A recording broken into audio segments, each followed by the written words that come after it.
আমাদের যদি কোনো ভুল হয়, অপরাধ হয়, তাহলে সেই ভুলের শাস্তি বা সংশোধনের সুযোগ আপনারা আমাদেরকে দিবেন। কিন্তু মাননীয় প্রধানমন্ত্রী জননেত্রী শেখ হাসিনাকে দয়া করে আপনারা ভুল বুঝবেন না।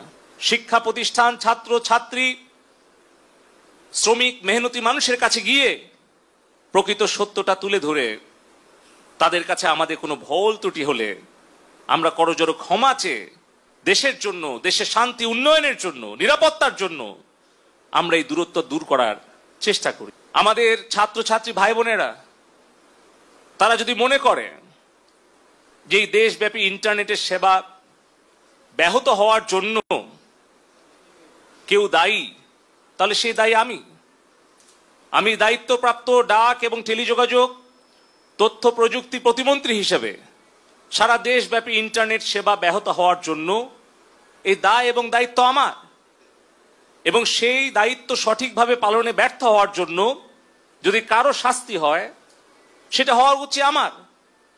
কিন্তু কেন দেশ বিদেশ থেকে মাননীয় প্রধানমন্ত্রীকে আক্রমণ করা হচ্ছে? কেন তার বিরুদ্ধে সমালোচনা করা হচ্ছে? কেন সারা বিশ্বের কাছে গিয়ে বাংলাদেশের ভাবমূর্তি নষ্ট করার জন্য নোবেল বিজয়ী অর্থনীতিবিদ ডক্টর ইউনুস চিঠি দিচ্ছে? আমাদের সামনে উদাহরণ আছে কিভাবে আফগানিস্তানে একটা দেশ দখল করে সেখানে একটা গণতান্ত্রিক সরকারকে উচ্ছেদ করে হামিদ কারজাই নামে একজন বিদেশ থেকে এনে সেখানে কিন্তু সরকারের দায়িত্ব জোর করে চাপিয়ে দিয়েছিল। ২০ বছর পর সেই দেশটা ধ্বংস করে সেই দেশ থেকে তারা পালিয়ে গিয়েছিল।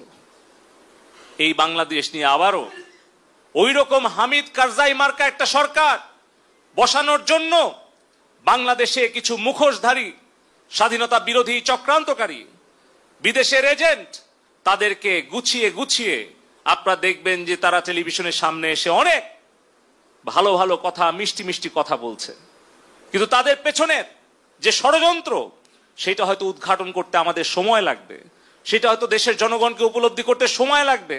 কিন্তু সেই সময়ের মধ্যে আমার সোনার বাংলাদেশের যে ক্ষতি হয়ে যাবে সেই ক্ষতি কিন্তু আমরা কোনোদিন কাটিয়ে উঠতে পারবো না।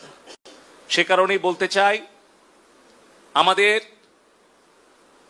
দেশের যে রাষ্ট্রীয় সম্পদ ক্ষতিগ্রস্ত হয়েছে, জননেত্রী শেখ হাসিনা বলেছেন যে এই দেশের সম্পদ জনগণের সম্পদ।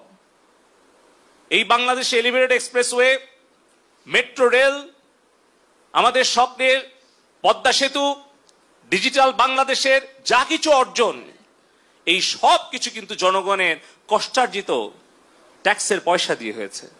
প্রবাসে আমাদের 1 কোটি কর্মী ভাই বোনদের রেমিটেন্সের পয়সা দিয়ে হয়েছে। কিন্তু আজকে এই যে হাজার হাজার কোটি টাকার সম্পদের ক্ষতি যারা করছে তারা নিশ্চয়ই বাংলাদেশের ভালো চাইতে পারে না।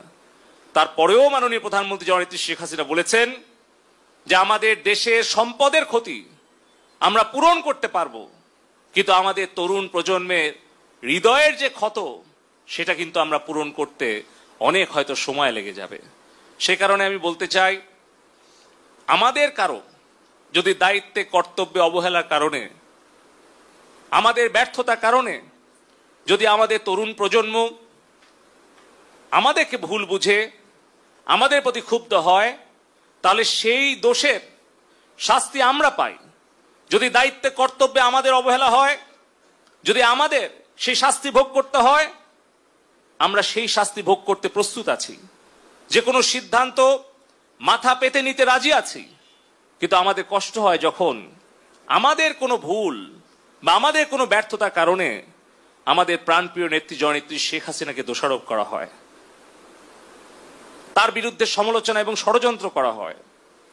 সে কারণে আমি আবারও বলবো, আমাদের দেশের 5 কোটি ছাত্রছাত্রী ভাই বোনেরা আছে, আমাদের যদি কোনো ভুল হয়, অপরাধ হয়, তাহলে সেই ভুলের শাস্তি বা সংশোধনের সুযোগ আপনারা আমাদেরকে দিবেন।